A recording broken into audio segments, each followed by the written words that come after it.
Hey, I'm back again. This is the Nowhere to Go But Up podcast, and I am your host, Sean Dustin. This is number 2 of the doubleheader today. I got one more coming up at 5 p.m. Pacific time, but this is our second of today, and this is with Dave and Carla. I don't have their last names. It's in the description, but they are 3-time authors. And they also talk about spirituality and reincarnation, which is really interesting to me, the reincarnation aspect of it, because we're all energy. And what happens to that energy when it leaves the body and goes wherever it goes? And it's always been kind of interesting to me. So it's one of the reasons why I invited him to come on the show to talk about these topics with me. So when we come back from the intro, they will be joining me. But first of all, if you're watching on YouTube, do me a favor and hit that like or hit the subscribe button and thumbs the video up. If you're on Facebook, go ahead and like and share this video. We depend on that. The algorithm is not nice unless you pay them to do it for you. Also, with the podcast platforms themselves, when you're watching on this and it gets aired there in about 3 weeks to a month, go ahead and subscribe. That helps me to be more visible on the platforms themselves. So I will be back in just a moment, right after these words. Sean Dustin spent time in federal and state prison for drug trafficking and fraud. Upon release in 2006, he had nothing but the clothes on his back, a bag of mail, and legal paperwork. In 2010, he kicked a long-time methamphetamine habit and started the long climb back up the ladder of life. This is the Nowhere to Go But Up podcast. If you want transparency and authenticity, you're in the right place. This is the Nowhere to Go But Up podcast, and this is Sean Dustin.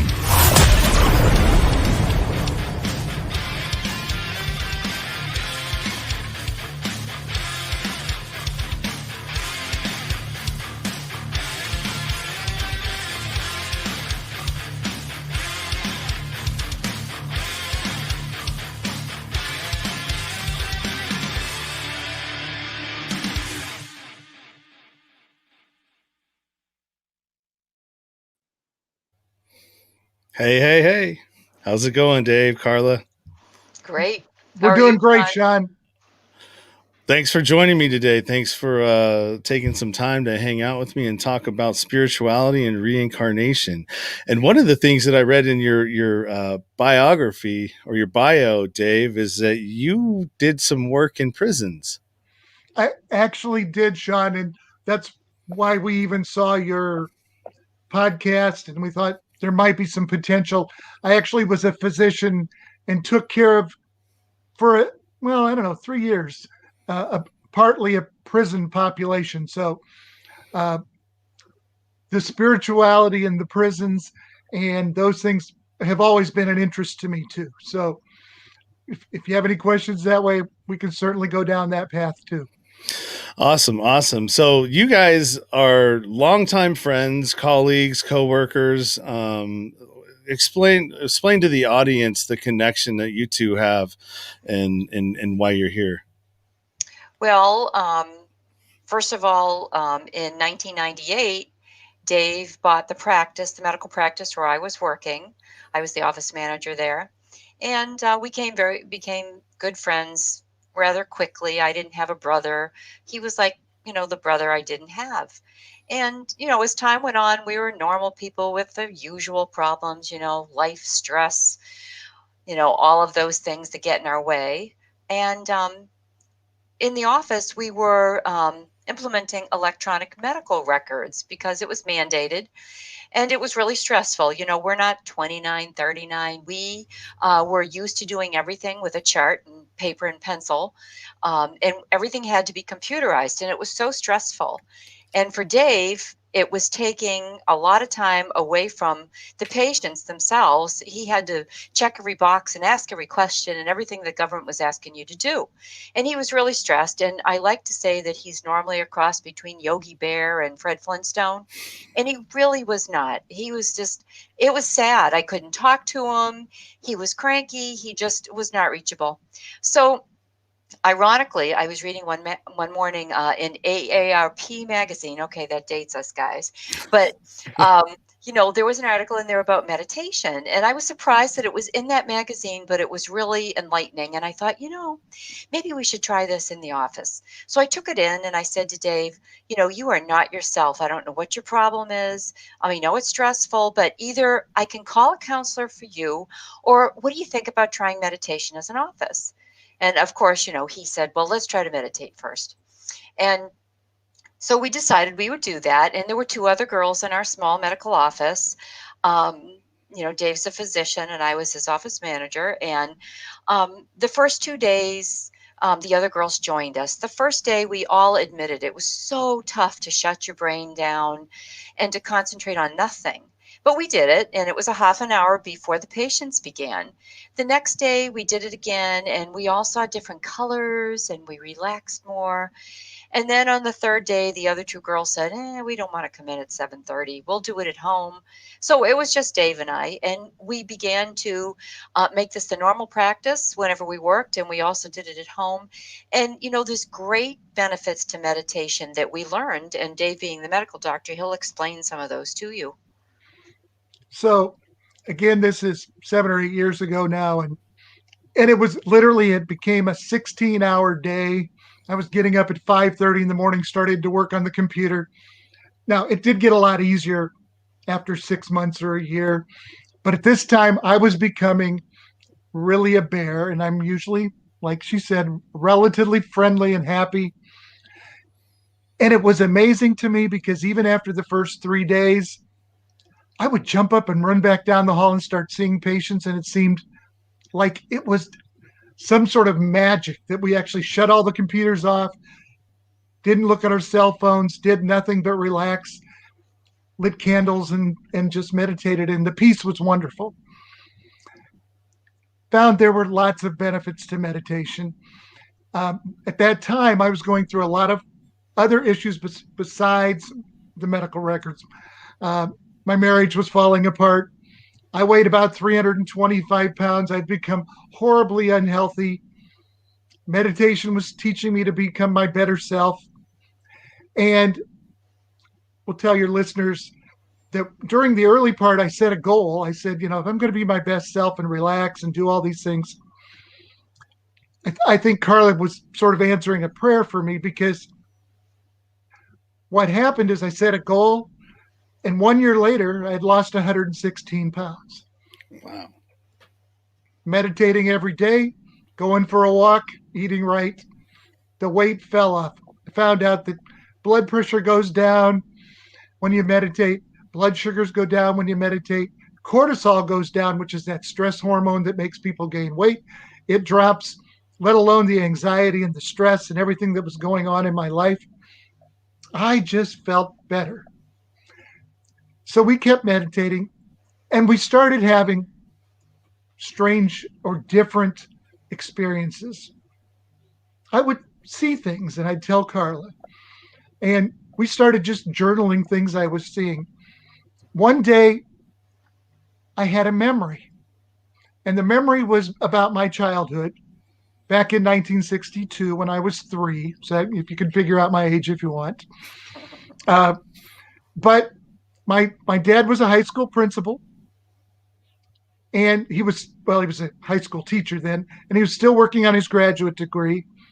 We lived in Nebraska, and we got in a car, and I drove all the way across the country, and we went to Boston, where my dad was going to graduate school. And my real memory that I remembered while I was meditating was that I was running on a beach. And as I was screaming and running, this little girl jumped up. She hit me in the chest, knocked me down, sat on my chest, gave me a kiss on the forehead. She jumped back up. She put both hands on her hips. She screamed, "Be quiet, you're bothering my family." And I looked over at her with her little pot belly in this little blue ruffled 2-piece bathing suit. And I'm telling Carla, I had this memory while I'm meditating. And Carla looked at me. What'd you say, Carla? And I said, that was me. And first of all, my sister also worked in the office with us, and we both said at the same time, when did you live in Boston? Because we're from Boston. So he started to tell us this story that his father, as part of the GI Bill, had the opportunity to school, and they went to Boston. And I said, well, Dave, I remember that day like it was yesterday, because my family, we're from the good Catholic family. I was the youngest of 6 girls, and we were all together that day. My parents were always splitting up and getting back together, and they got together that day, rented 2 cabs. We didn't have a car. We were not well off. But when we got to the beach, it wasn't just a beach with sand. It had an amusement park with it. So when he just started to describe it, we knew it was Revere Beach in Boston. And when we got there, I didn't have a bathing suit for whatever reason. Now, normally I would have inherited one from one of my sisters, but all of us went across the street to one of those little souvenir shops, and I got my first brand new bathing suit, 2-piece, blue with ruffles. And of course, I was ecstatic for many reasons. And it's one of those moments that sticks in your mind because my parents were together. We were all together. And I got a new bathing suit, which was unheard of. And to remember all of those things and for him to know it, I got a chill up my back, and my sister too. We just couldn't believe it. And of course, that just started us meditating even more. And of course, I wondered what was going on. Dave wondered, why did this surface? Yeah, because that was we literally met 38 years later. Or no, not 30, 37, something close to that. We never kept in touch. That was it until he came in and bought the medical practice where I worked in Ohio. That's crazy. Yes. But it makes sense, though. Yes. So there was something that we at least drew each other together. And so it was strange because we headed off and we were great friends right away. And we kept meditating. And then I had a day where I said, Carla, I was meditating. Suddenly I was standing in an alley. And I looked across the alley and you were standing there. And I said, I know it was you, but you didn't look the same exactly. You still had those same steel blue eyes, but you were dressed in this fringy dress, and there was 2 bright lights went off. I felt something hit me in the chest. I was thrown back, and I knew I'd been shot. And she looked at me and she said, that is such a strange thing. She says, why was I dressed like a flapper? The next day we're meditating. And I go back to the same time period. And I realized that I met the flapper at a wedding. And that we met up. And the next day we went out to breakfast. And I took her a walk along the Chicago coastline along Lake Michigan. And it's winter and it's cold, but we're walking. She tells me her name is Ruby Donaldson, that she's from Bullock, Georgia. Her father's name is James. She's a flapper and she works at a speakeasy, but she was actually singing at this wedding of a man named Angelo. And I find out all this information, and I think it's strange. But I know it's in Chicago in the 1920s. That's all we knew. Carla's a very curious woman. She ran off on the next day. She wasn't working. And she called me at the office. Tell him what you did, Carla. Well, I got onto Ancestry.com.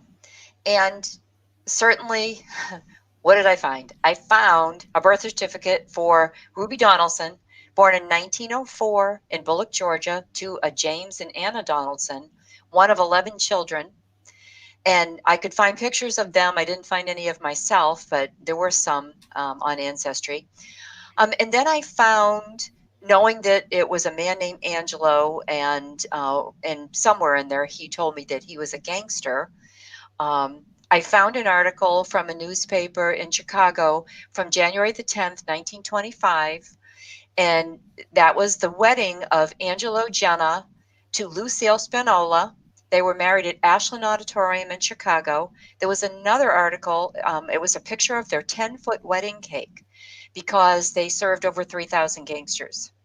And so I called Dave and I said, Dave, like, I found these things. I found the names. I can corroborate what you're telling me. So, these are not just things he made up. He got these names, and we found things to corroborate it. There truly was a Ruby Donaldson. So we kept meditating.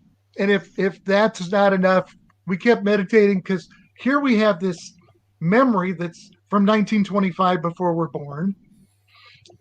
I start getting more of the details, and there's a day when I'm sitting with Carla and I'm telling her more details, and literally I become J.J. Wright, this man from 1925, and I'm talking to Ruby Donaldson, and while I'm telling her, or we're having a conversation, Carla literally becomes Ruby and starts to answer the questions as I'm asking them, and she knows the answers and has the same memory from 1925.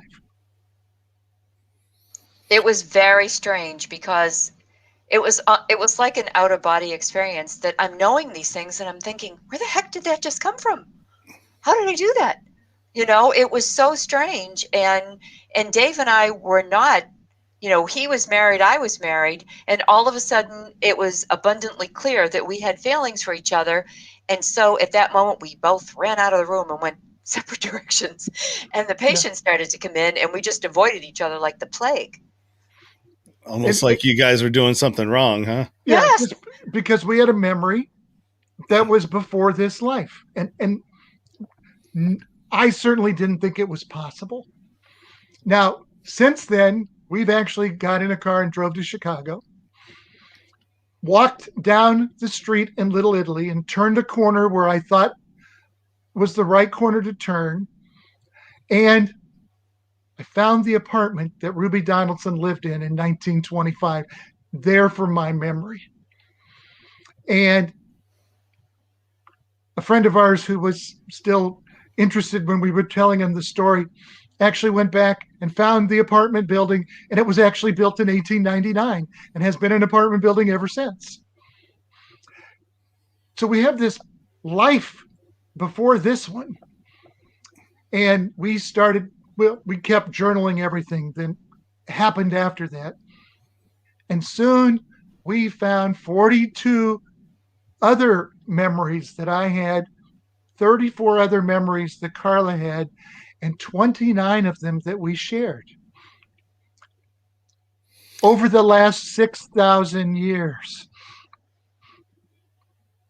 So if I'm putting this together right, you're saying that both of your energies have been,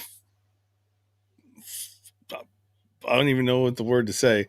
Both of your energies have been commingling for over 6,000 years through past life experiences and reincarnations.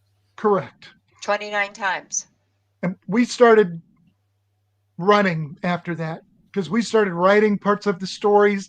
We'd get more information. We'd write them down. I started doing research on reincarnation, and we found that there's a lot of actual research out there that's been going on kids for almost the last 50 or 60 years. They study kids because 3 and 4-year-olds can't really be coached. And a lot of kids will say, do you remember when I was a mommy before? Well, people think that that's just kids making stories. Well, Ian Stevenson, Jim Tucker, Jim Matlock now are still doing research studies, and they found 2,500 kids where they've been able to take what a 3-year-old has told them, travel to somebody's life, some other town or place, and find what the kids are telling them is true. Through the University of Virginia, by the way. Yeah. And so they've now documented some 2,500 cases of kids who have past life memories and some of the other things that go on there. And so that was interesting. We found out about past life regression, which I really didn't know anything about. But past life regression is where you're hypnotized, and Dr. Brian Weiss is one. And we actually trained with Dr. Weiss after we wrote our first book, because we wanted to meet more people. But he was a psychiatrist, head of Mount Sinai down in Florida, and he had started hypnotizing people to take them to their childhood to see if he could find out what it caused their trauma in life and etc. And he accidentally took people and they started remembering lives before this life. And he kept taking them back and they remembered more lives before this life. And so as we started looking at all these lives, we started seeing and finding people, other people from this life, in those lives also. I found my father many times, and we found some of Carla's sisters in different lives. And it became bigger and bigger for us as we kept watching this thing expand. So we kind of had to write the story. We started doing more and more research, reading everything we could get a hold of, including I started reading all this science journals that I could related to the mind, consciousness, some Buddhist thought, trying to figure out what was there. And what I found is that during meditation, during past life regression, during the time between wake and sleep, when some people remember their dreams, we activate the same part of our brain. In abundance. Yep. So we actually have delta waves and theta waves that get larger when you are actually accessing the subconscious part of your brain. And then I've gotten involved with some other people and listened. And it really becomes this idea that the soul, and we'll call it the soul, but it could be also called the conscious stream, that exists outside of your physical being. And that the soul or that consciousness actually connects with the physical being in each life. And it goes back to that non-physical state that we call heaven or the spiritual world, whatever you want to call that. And the more we meditated, the more we learned. We started having interesting things start to happen. Actually, there was a day that I met Carla's mother. Carla usually jumps in and says, and this is interesting because her mother died 20 years before. He never met her. And this woman came and it reminded me of Carla, and she kept showing me a shoe. And I told Carla about it. She was jovial and happy. She showed me the shoe, and Carla brought up on her screen at the office 60 pair of shoes. And I walked over and said, "That's the shoe." And Carla started telling me the story. You should tell him, Carla. But Well, my mother was a ballroom dancer. And, we didn't have a lot of money. And back in those days, she'd get one pair of shoes. It was like a satin open-toed sandal. And then she would just re-dye it to match what she was wearing. But she always wore that shoe throughout her life. And she'd wear it to church or, dress up or whatever. She didn't wear it every day. She wore it for dance and church and things like that. So for him to pick that shoe out of, 60 pair on the screen, what's the chances? And he got it right. And my first question was, why is my mother coming to you and not me? I'm meditating. but she did, and he had never met her before. This is kind of fascinating because if what you're saying, and I don't think you're making it up, but so everybody is just we're just recycling back into physical forms once we're released from that form when we pass on. correct. Yes, but there's a little more to it. It's really fascinating and it's very entertaining to learn about our past lives. However, we're not here just for that reason. And early on, Dave, through religion, we've all heard of like guardian angels, and there is a difference between a spirit guide and a guardian angel. And Dave met his spirit guide early on, and she began to give us lessons that we would journal. And she would tell us about our past lives, but then she would tell us that I'm going to give you the condensed version of the 10 Commandments because they're easier for you to remember. You need to live a life that is without conceit, jealousy, selfishness, and unforgiveness. If you do all of that, then your choices will be made in love. It's condensed down. So each life that we live, and when we wrote our first book, we actually put 20 of our past life stories in the first book. And after each one of those lives, we gave the reason that we came back to yet another life, what we didn't fulfill. Were we conceited? Were we jealous? Whatever the reason was. So we have a reason when we're here. We have something to accomplish. And those people that repeat and come back with us, we refer to them as our soul family. And they're either a family mate or a karmic mate. The family mate comes back with us. We agree to do it because we get along great, like Dave and I. We decided that we could accomplish something together, and we believe at this point in our late life, it's to write our books and get the message out to people. And then you have a karmic mate, and that karmic mate could be somebody that you wronged in a previous life. So God is giving us another chance to go back with that person and make it right with that person, because we should. And we found that karma is related to all of this, Sean. And there's another sort of underlying thing you have to understand here. And it's one of the things Isabella said. There really is no hell. It's learning lessons, moving forward, getting rid of the karma. And karma is not about punishment. It's about learning lessons and compassion. And in every one of our lives, and if you don't know your past lives, it doesn't matter because you can talk about this life. Anytime you've made a mistake, and we don't even like to call them mistakes, poor choices, there's a chance to correct it. There's a chance to learn something from it. I know you have people on your podcast that have been to prison and have gone through a lot of different hard things. Sometimes the transformation can occur in this life. They can take the mistake or the poor choice they made and turn it around.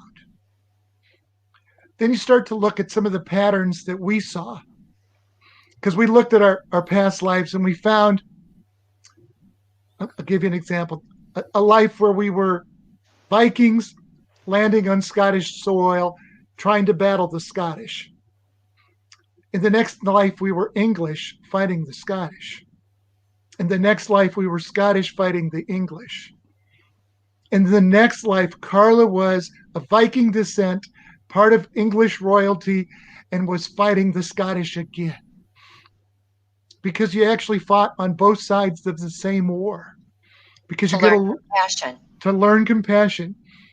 We found in past lives that we've been Catholic, Muslim, Jewish, pagan. Because there's some truth in all religions. There's some positives you can take from everything.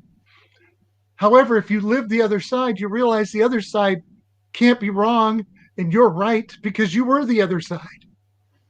You start to learn that there's lessons in every life. We've been, I think I've been Black 14 times and Carla said 16. Is that right? Yeah. Yes. And we've also been Asian, and we've been from Spain before, and we've been from a Mayan life and an Egyptian life. So we've lived it as white, black, Asian, red, every color you want to think of. And we've been saints and sinners.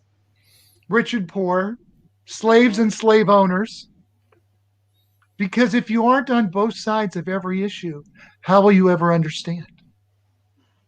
And the goal is to get through all of these life lessons and get to the point where you make every decision out of love and you can get off the wheel, get off the cycle.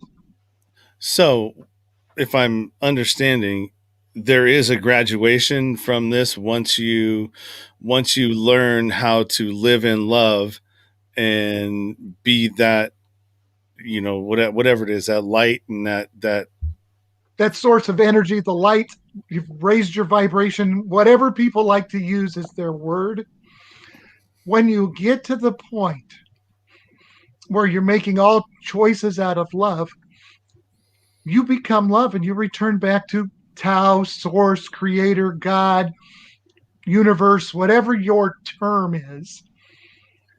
You were created as love, but the reality is of the human experience is you have to start with some sort of self-defense mechanism. The fight or flight starts. Your ego kicks in, and really our goal in the world is to grow past that. Work in cooperation. As the population gets greater and greater and greater, we actually have to learn how to live together, not beating each other up. Now, my question is, as the population gets bigger and bigger, there's only so many of these energies or consciousnesses that are floating in and out, and being reincarnated. Do they start from a beginning where they? Okay, so Sean, yes, we use the word soul, but it's a conscious and a subconscious stream that runs together and continues.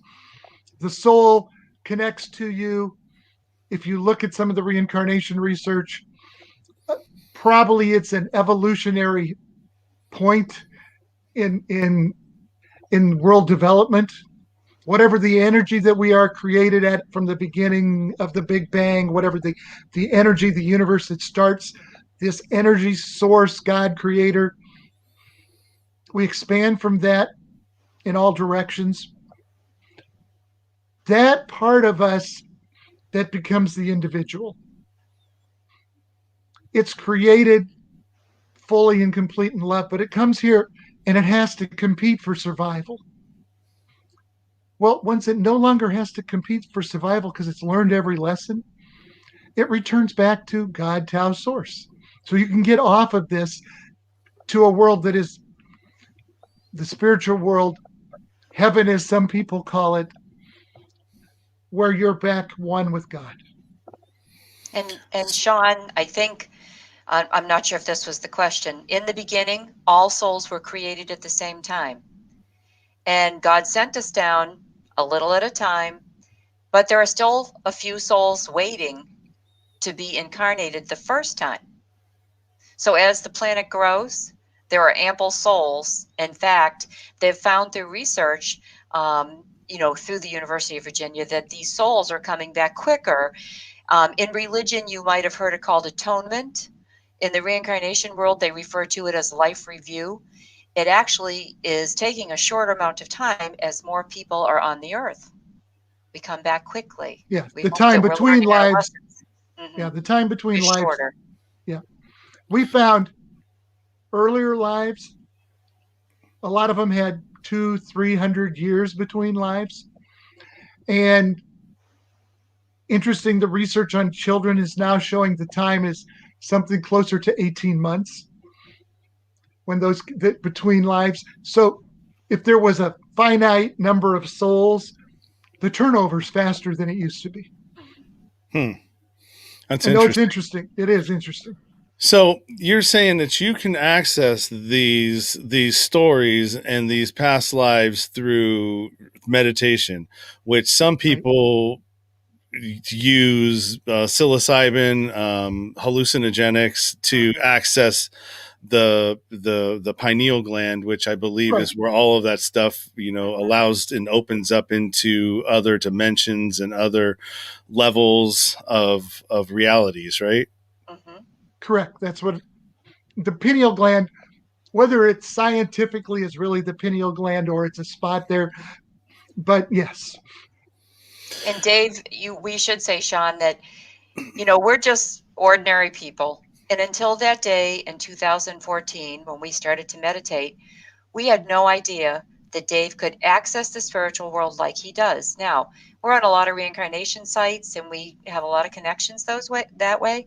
A lot of people have this capability. And it's just that it's not out in the mainstream because religion and the people, the powers that be, they've held that down, because if you and I can access God ourselves, then why do we need the in-betweens? Right? Yeah, well, anytime you have a third party that's involved in anything, there's a lot of fraud that happens with it. Absolutely. And way Correct. back, way back many moons ago, one of the, there was, help me out, Dave, here, Molinism.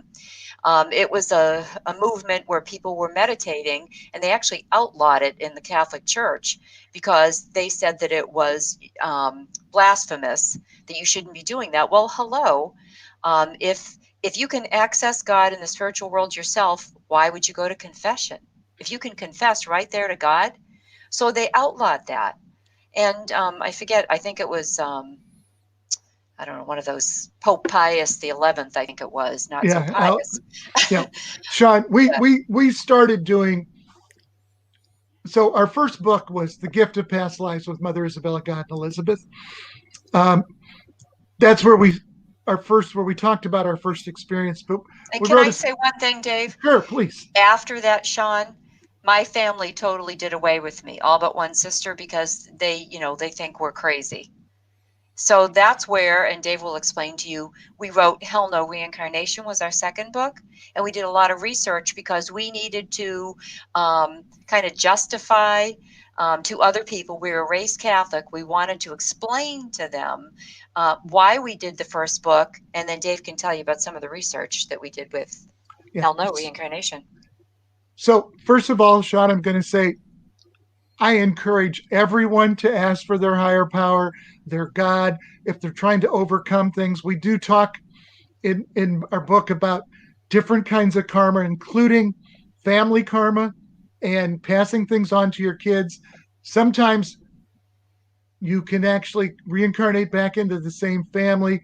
You certainly know that like alcoholism runs through family. So you could be an alcoholic father and a few generations later return and have an alcoholic father and you're the kid.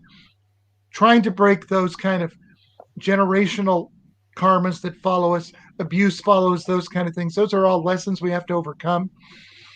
I just wanted to get that out there so I didn't forget.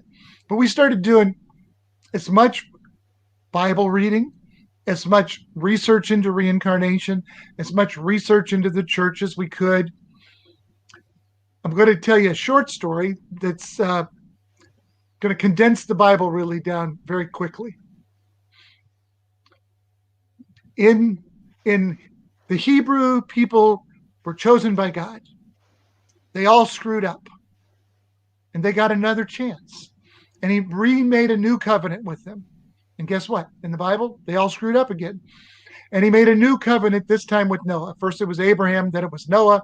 They screwed up again, and they made a new covenant with King David. That's the Old Testament, right there. Chance after chance, no matter how bad they do, they get another chance. In the book of Leviticus, really written in Hebrew and written in Aramaic, they don't use the word sin. They use the word kata. And kata is the word that means failed to reach your goal. That's a lot different than the word sin that we look at. Failed to reach your goal. So if you're looking, and then they go through atonement, and if you actually look biblically, Sheol is a place where dead people go. It's not hell. Even the early Greek writing, it was Hades. It's a place dead people go. It's not hell. Hell doesn't even occur as a concept until about 50 or 60 years before Jesus' time. There's no punishment. The Old Testament says, you screwed up, I'll give you another chance. You screwed up, I'll give you another chance. The time in between is a time of atonement, and you go to Sheol. That's what the Old Testament says. We have Jesus' time, which becomes really big and exciting for the world history, and the Romans expand Christianity throughout the world. 100 years after Jesus, all the books of the New Testament are written. There's a big span of time that it passes. At about 180 years after, or AD, the first real church theologian who's considered the expert His name is Origen. He was of Jewish descent, now one of the new Christians. He is the theologian who is writing the entire beginning of the Catholic Church. He says the soul can transmigrate between bodies. The soul pre-existed before your birth and will exist after your birth. He says Jesus was created by God, not one with God. This is the early Catholic Church teaching. By 325 BC in the Council of Nicaea, it becomes changed. In 400 BC, 200 years after his death, Origen is excommunicated from the church because he believed in reincarnation. Just that's the history. In 325, they voted Jesus was God. And it's not quite as dramatic as that, because the vote was, is Jesus one with God or is Jesus begotten by God? It's a little technical, but really it's 325. They vote Jesus is God, equal with God. The rest of the church from then on is political. I hate to say that because I know people, and I encourage people to go to church because it's good for fellowship and all of those things. But part of the history is missing that nobody teaches us. They certainly don't teach us in catechism class. I was raised Catholic myself. I went to catechism. I went to all those things. And the one thing that I took from religion, and some of the times that I read, the Bible when I was in prison, because that's all they gave us for the first 30 days that you get there and you have to wait to, figure out where they're going to put you. They give you a Bible. It's the only thing that you can read. And I think to me, what it seemed like was organized religion was something that was put in place to keep people in line when nobody was looking. Correct. It was part of the political system. And it really is. It's a control factor. Yeah. And we are spiritual. We're energy. We have abilities that nobody tells us about, like you were saying. I think that we are just these big meat antennas that connect, that broadcast out to different things. And I have experiences that I can't explain that would only, the more energy that I was putting into. So here, I'll give you an example. So I went to a club once, and I saw this girl. She was beautiful. She was dancing up on stage, and I couldn't get her out of my head for about, I don't know, 2 weeks. I would just constantly think about her, and I, God, she would always come back into my mind. I took a Klonopin, a bar, and my roommate gave it to me, and I didn't know that I was only supposed to take one of the little 4 squares, one of the squares, and not all 4 of them. Oh, and I got pretty lit. But while I was in this space, this state, I got a phone call from a guy that I can't remember. I met him at some bar somewhere, and all of a sudden this girl gets on the phone. And we talk, and we figure out, all right, well, I'm kind of jacked up right now, but let me take your number down, and I'll call you back, and when I'm feeling better. So I do. We end up meeting up, and it's the girl. There you go. There are no accidents, synchronicities. Yeah, and I was like, how is that possible? Because I never met you before, and and it's just one of those things where people just come in and out of your life, and you don't necessarily know why they're there, but they're there for something. They're there for something, and they're there for a reason, a lesson, or you're to help them. That happens. And it happens over and over again. And sometimes it's the smallest little thing that really makes the difference. If I've lost 100 and some pounds, if Carla hadn't said, let's just try meditation, sometimes it's the smallest thing that starts to make a difference. And so now we're out trying to tell people, we've had this experience. I don't even think they have to believe all of it. If they start to believe that there's something bigger than just this, Part of it is we are in a shared experience. I know people talk about the matrix and what kind of big computer program we're living in. I don't think it even matters because we still have a shared experience. I'm actually talking to Sean, and I can see Carla on my screen and the people out in front of you because we actually have a shared experience, whether we're physical or non physical, whether we're all energy or not. This is the experience that we have. And we're all here to share the experience together and travel through this experience together because there's purpose to the experience that we will grow and become better people. And it was meant to happen. And it was meant to happen. Mm-hmm.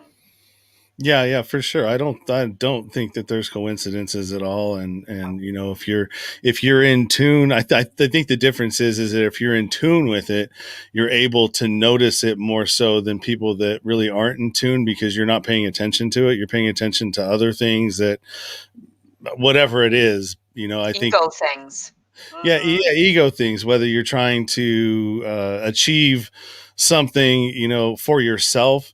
And what I've noticed is when I put myself aside and I start doing things for reasons other than my own personal gain, that I'm in this vibration or this space that brings more opportunities to me than if I were to, when I'm trying to control things, right? When I'm trying to control outcomes and I'm trying to make sure that these things are met or this thing's met, or maybe I can, do this over here to cross paths with somebody over here. When I give all that up and I say, you know what, screw this. It's too hard. I'm spinning my wheels and going nowhere.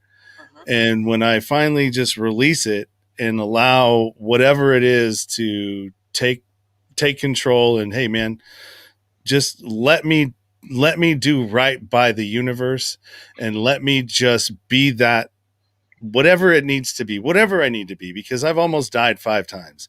Why am I even still here? You know what I mean? I've started from 0 3 times. Why am I still here? What is my purpose? Well, apparently my purpose is to help people. And absolutely, to be an example of, you speak about, in this lifetime, I've changed a lot of things about myself in this lifetime. And now, from being an abusive person to, how I was in life and how I manipulated people and how I would do all of these things to serve myself. Now I'm on the opposite spectrum of it. And that's what I talk about now. I talk about, like, look, this is the person I used to be. And if I can change it, so can you. I want to be an example to other men that you don't have to be an abusive person. You don't have to be a manipulative person. You don't have to be all of these things to get along in this life. All you need to do is trust that there is a plan, whatever it is. And that as long as you just give up and surrender to win, which is a crazy concept that I never understood. But Sean, I'm going to tell you, this is one of our lessons too, which is the lesson really is to be thankful for what you have and thankful for what's coming. It's not necessarily trying to steal what's coming. It's not trying to be conceited, thinking you deserve what's coming. It's not trying to be jealous and take what somebody else has. It's really being thankful for what you have, and more keeps coming. You just let it happen and it keeps coming. Because we learned early on, when you say your prayers, this is what Isabella, his spirit guide, told him. When we pray, we were taught through religion to pray and ask for things. When we pray, we're supposed to thank, trust the process, and things will come to us. And that's exactly what you just said. And actually what you just said was the 5 simple rules. Yeah. Quit making decisions that are selfish, jealous, conceited, unforgiving, and make decisions based on love. Again, the simple lesson changes the way you approach everything. And you start to say, what can I do for them? And as you're doing for them, more happens for you. Yeah, it's weird. I mean, everything is, I mean, I feel like everything is inverted. You know, it's what's up is down, what's left is right. But even in the right way too, because, you know, I mean, even how we project our own insecurities onto other people and Correct. how our brain works. Like I used to do that all the time. I struggled with weight, and part of, you know, my abusive behavior was I would, you know, hit my ex with, you know, the weight thing and try to get her that way. And but it really was is like I struggle with weight too. And so really what I was doing is I was projecting my own feelings about myself onto her, because I hated myself so much because I couldn't do the things that I would watch her struggle with too. And so it was just, and so in saying that, I say that to say this is that if you don't know the rules to the game you're playing, you're never going to win. Right. And Sean, this is because we fought on both sides of different wars, and you realize that when you start to think you're going to win, there is no winner if you think you're going to win, because somebody has to lose. And if there's any karma involved, if you make somebody a loser, you're going to be a loser.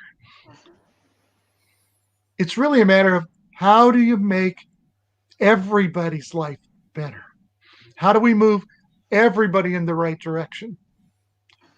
That's really the secret to all of these things. It's trying to raise everybody's perspective, everybody to be more loving, more understanding, more open discussions, because the secrets just hide us all in a little box. And we don't know what anybody else is doing. And we've actually got the world sort of in a box right now. COVID made everybody in a box. We've started segmenting Republicans and Democrats and blacks and whites and back in boxes. And the problem with that is without the shared dialogue, the shared experience, we don't raise everybody up. Yeah, yeah. And it seems like at every corner there's, you know, when you're watching mainstream media, which I always tell Yeah, everybody, I tell everybody, if the one thing that you can do to change your life today is stop watching TV. Stop tuning in to the news, stop tuning into any of that stuff, because all it's meant to do is traumatize you, Yep. you know, We don't and watch the news, or we stream a movie. That's it. or documentaries or Got it. something. yes, love history shows, things Yeah. that, because even as we've done all these past life memories, it's really what you learn from history. Mhm. And maybe as a society and as a world, we have some group karma, whether it's Christian persecution by the Romans, whether it's Hitler's persecution of the Jews, whether it's Muslims against Christians and Christians against Muslims, or this country against that country, or races against races. We're not looking back at history and learning any lessons if we keep doing the same thing. Just in another form. And if we're not, if you're not quick enough, those that history disappears, That's correct. and it disappears for a reason. Yes, so that because they don't want you to know the truth, or you know, or we don't ever see the real history because we see media produced history, and it those are parts of the world we're missing. So yeah, this is great. You fall right into the way that I think. And you know, and it wasn't always like that. You know, the beginning of my transition or transformation really was through podcasts and listening to them, and listening to that content for 14 hours a day sometimes. And what ended up happening is that I was going down rabbit holes. I started with Joe Rogan, and then I went off to Jordan Peterson, Sam Harris, and all of these other intellects, Lex Friedman, and people that were, without me even knowing it, shifting my mindset, and I started moving in a different direction. I wasn't even trying to, but it was listening to all of that content and not listening to the mainstream stuff and not being gaslit through the means in which they do that. And it just the more I listen, the more I realize that not only is it important what I put in my mouth, it's important what I put in my ears, and it's important what I watch, what I let my eyes see, because it all has an influence. It absolutely does. I don't know how many times we begin a movie and it's violent or it's disrespectful, and I say to Dave, I don't want to watch this. It's not worth it. We don't feel that. We don't want to be that way. We want to make things better. And wouldn't it be absolutely wonderful, instead of just handing everybody the Bible, to hand them our first book, so that people in prison could read, everything is not permanent. You're not a loser. We've all been saints and sinners. You have another chance. Here's your chance. Wouldn't it be fantastic? Yeah, I want to mention again that I had done some work as a physician within the prison system, and I can't comment about the world, because every prison, there's certainly gang situations, lots of different situations.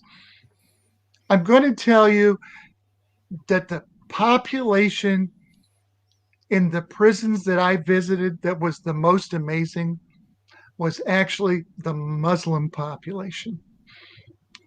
They were changing people's lives there in prison.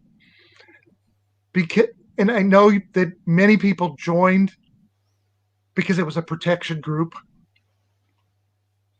But I had a group of older Muslim men, some of which were in for life. And their whole goal was to see if they could get these young men to change their perspective so that when they got out, that they would never come back in. And if connecting them to God and a prayer and a pattern where they were supposed to be positive worked, and it was. In one prison I went to, this one guy, he was there for life, but he was every day trying to get some young man out of a gang to come over, because the 40% of this prison was Muslim at one time, and they would just separate from everyone, and there would be no violence in their half, no anything in their half, and they were changing people's lives in that half. And so that whether they were using that as their means or not, they were using it as some sort of motivation for safety, but they also used it to say, you have a better purpose, you have to be a better person, you have to follow some kind of rules that society has, whether it's our society rules or not, because when you get out, we don't want you back here. And those were great lessons. Mm-hmm. Yeah, I mean, re-entry, as somebody that's been to prison myself, re-entry needs to start the moment you enter, not 10 days before you leave, not halfway through your sentence. And so here is you want to put that into the hands of prisoners or people that have gone through the system. I've actually started a nonprofit organization called Nowhere to Go But Up Incorporated, which is going to be it's going to be a transitional living facility for males 18 to 24 years old coming out of incarceration and re-entering society, or a returning citizen, basically. And it's going to be a 1 year to a year and a half program where they go through and they figure out all the things that they didn't get while they were inside, as to become a man, as to learning how to live again, life skills, job skills. There's a program that's going to be implemented in there that we've already gotten licensed to us for leadership, self-leadership, basically, and learning how to rely on yourself and become,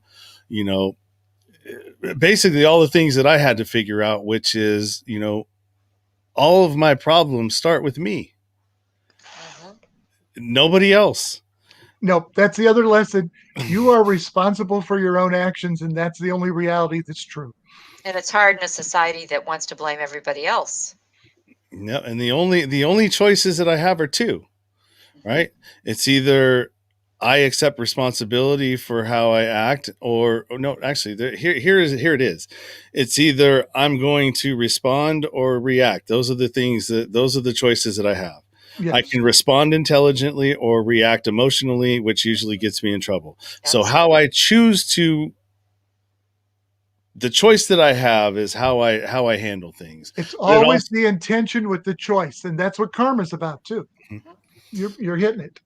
and reacting is mostly, who when you look at it, when you put it in these terms. So when an instigator instigates, who's usually the one that gets in trouble? The person that reacts. Correct. The teacher always turns around as you're reacting to the person that's been poking you. And it's true in life in general. When you react, you usually are the one that ends up in trouble. So learn how to control that. Sean, that just from what little experience that I've had in the prison system, and since you're working on this halfway plan, two of the most successful transition programs that I've seen in Ohio, one was involving teaching the prisoners to be chefs and cooks. And the other is construction work, because both tend to be outside of the area where they are quite as pushed back against. It's hard to get a job at a bank, but it's not as hard to get a job in construction, and it's not as hard to get a job cooking. But you have to have a job. Something has to start bringing in income. You have to start producing, or why do you think you won't end up in prison again? If you stole because you didn't have enough money, or you stole, even if you took drugs and you were stealing for drugs, if you have no means of income and someone's hungry, they will steal. That doesn't make you a bad person. Yeah, and drugs were just a symptom of a bigger problem, anyways. Yes, drugs were the manifestation of bad behavior gone wrong, right? Yeah, an avoidance thing. It's either to avoid any pain, to avoid things, to hide from what you're doing, so I don't have to experience that I'm doing bad things, because I can hide behind it.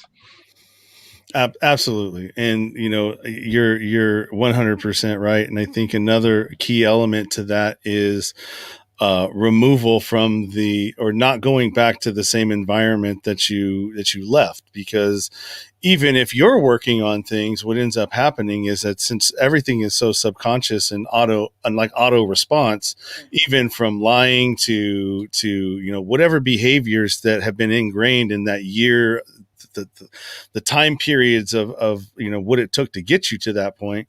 As soon as you go back into a situation where, let's say, you go back to you have a dysfunctional family, and you go back to that unit, right?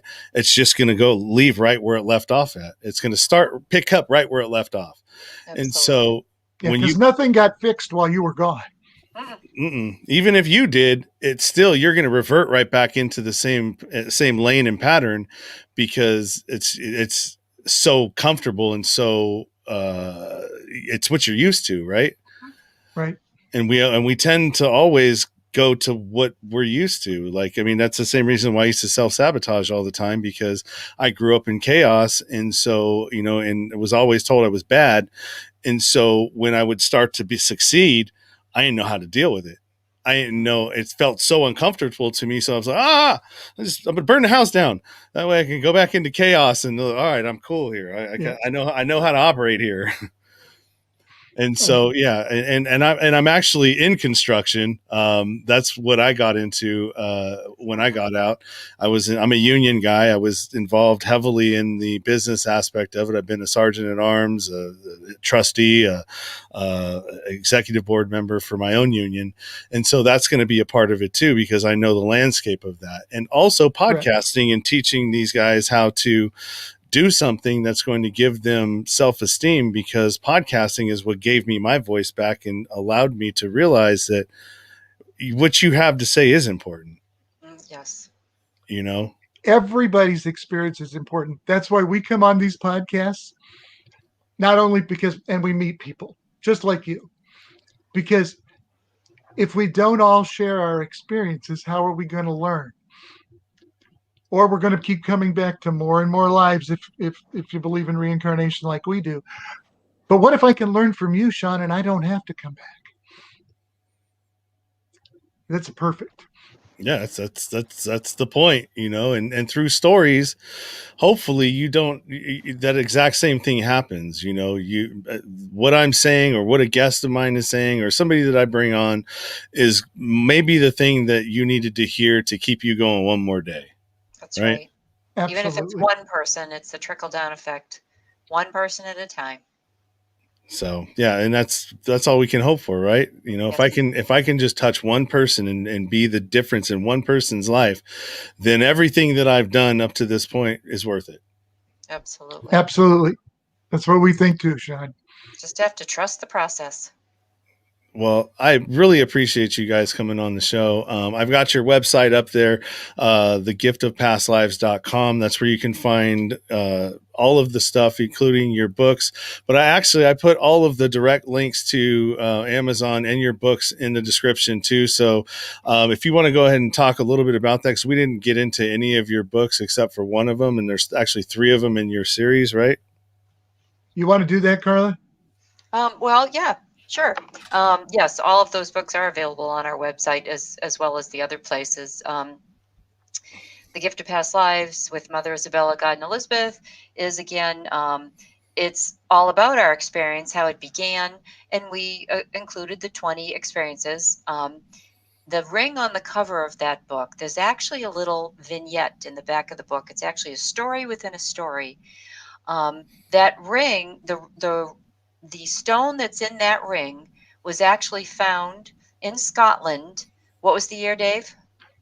986 AD. And it transferred hands 34 times. And it actually was split into 4 pieces. And we now own 2 of those 4 pieces. So that's a little interesting bit that's in that book, besides our stories and the lessons that go along with it. Again, that little story about the stone is all about the lessons and how it went from greed to love, and now at least 3 portions of it are living in the hands of love. 1 is still in the hands of greed. Our second book, Hell No Reincarnation, we actually have 7 of our past lives in that, again with the research on reincarnation, and a little bit about all different types of religions and what they believe. Our third book that just came out is called The Manual. And interestingly, my favorite thing in life, and I would say that I used it as an excuse, but I would always say, well, I never got the manual. And of course, we can all say that because we didn't. So this was kind of our way of putting together a step-by-step understanding of how God makes us and why we're created the way that we are. And for instance, there's a lot of 12s throughout the universe. There's 12 astrological signs. There's 12 apostles. There's 12 donuts in a dozen. There's lots of 12s. We talk about all of those things in the book, and how our astrological sign is actually related to the karma of our past life. And God gives us that sign to help us overcome the things that we're not doing, because God is a very loving parent and does give us chance after chance after chance. And, you know, like most manuals, I'll just read real quickly the first part of the manual because Isabella helped us with this. And it's really kind of cute. It says, what's included in a manual? A manual consists usually of the parts that make up the subject of the said manual. It also includes a section on troubleshooting for when things are not working out as they should and you must evaluate the situation. Then there is a contact list of those available to assist you with the subject as a whole. And finally, you'll find the warranty information, and in this case, if you believe in reincarnation, there is no expiration of the subject. Hopefully, there is included a free lifetimes of service adjustments with that warranty. It also contains a method in which to contact the manufacturer, which is God. So we also include in there because Dave has this capability to reach the spiritual world and get some information that's quite interesting. We tell the stories of some well-known figures in history, for instance, like Napoleon, his life before and his life after, and why he acted like he did, how his astrological sign affected it before and after. And he's just one of the few that we have in there. But yeah, it's kind of fun. It makes you self-evaluate, because we weren't, we need all types of signs for a reason. So when you read it, we don't want you to feel bad about yourself because you're this sign and you feel this, way or that way about yourself. It's to make you self-evaluate so that you'll overcome. And our fourth book will be out later this year. That's awesome. Now, for the people that don't know how to meditate, do you have any suggestions as to something that they can reference if they're trying to figure it out? Well, the to fourth book meditate, yeah, is coming. yeah, that's the fourth book. To meditate, all you need is yourself. And a lot of Buddhists will meditate with their eyes open and no music. For us and for a lot of the people in the world, our brains cannot shut down. So we listen to music that is very relaxing, like spa music or, like classical music, things you're not going to hum to because or sing the words. We sit in, because we used to teach meditation, we sit in an upright position, and you want your head aligned with your spine because, like a pebble in your shoe, if something's uncomfortable, you will not concentrate on anything except that pebble in your shoe. So just sit in a relaxed position. And from the top of your head going down through your entire body, you can picture a nice, warm, bright white light traveling from the top of your head, going into your eyes, your nose, your ears, your mouth, traveling through every part of your body, and concentrating on the breath, breathing in and breathing out through each part of your body. When your mind jumps into something else, like, did I turn the iron off? You just take yourself right back. If you have to, you simply say to yourself, 1, 2, 1, 2. You get back in it. You concentrate on your breathing, and you remember that white, warm, bright light that's entering your body and filling you with peace and contentment. You need to practice this regularly. Meditation isn't something that you just sit down and get. We do it, for everybody, not everybody like Dave. He can get to there in 3 seconds. You should do it for at least 30 minutes a day. Make the time like you would taking a shower, working out, any of those things. Put it into your day, and we promise the results are absolutely unbelievable. You will feel so much better about yourself, and the health benefits are fantastic. I suggest everybody shut off the news tonight and meditate for 30 minutes And instead of turn your watching phone off. the news. Mm-hmm. And one last little message. We do have to do something to make this world a better place. Whether you believe what we're doing to this planet is good or not, you're either leaving it to your children, and if you believe in reincarnation, you're leaving it to yourself. Let's take care of the planet too. Mm-hmm. Well, that's a great note to end it on. And I really appreciate you guys coming on to the show and talking about this stuff. And if you want to come back on again and talk about some other things revolving around it, I'm more than willing to have you on there. Your next book comes out. We can, come back on and you can talk about that as well. I definitely appreciate everything and your transparency and your authenticity. And one thing I got to know. So all of this energy moving around and tracking back to the life between you and Carla, Dave, you guys ever end up just saying screw it and being together, or are you still friends? We're just friends at this point. I'm going to tell you, Dave's my Sean, best friend. She's my best friend. She's the most warm, wonderful, caring woman that I have ever known. Well, that's amazing. And to be able to have somebody like that on your team that's been with you for as long as you say, have been traveling through energy wise, I think it's really cool. Thank you. Thank you, Sean. It's been a pleasure. My pleasure as well. And so I'm going to go ahead and end this one. I got another one coming at 5:00 with Mike Moon, who is a photographer, and he's also a former U.S. Marine combat photojournalist. So he'll be on the podcast at 5 p.m. PST, and he'll be telling his story and talking a little bit about all of this stuff. So once again, I definitely appreciate you guys and loved everything about it. Loved the conversation and definitely dig what you're doing and the energy that you're putting out there. So, and you too. Absolutely. Keep up the good work, Sean. Thank you guys. And until next time, well, or at least until 40 minutes from now, keep it 100, stay true to yourself, because everything else is just noise. You've been listening to the Nowhere to Go But Up podcast.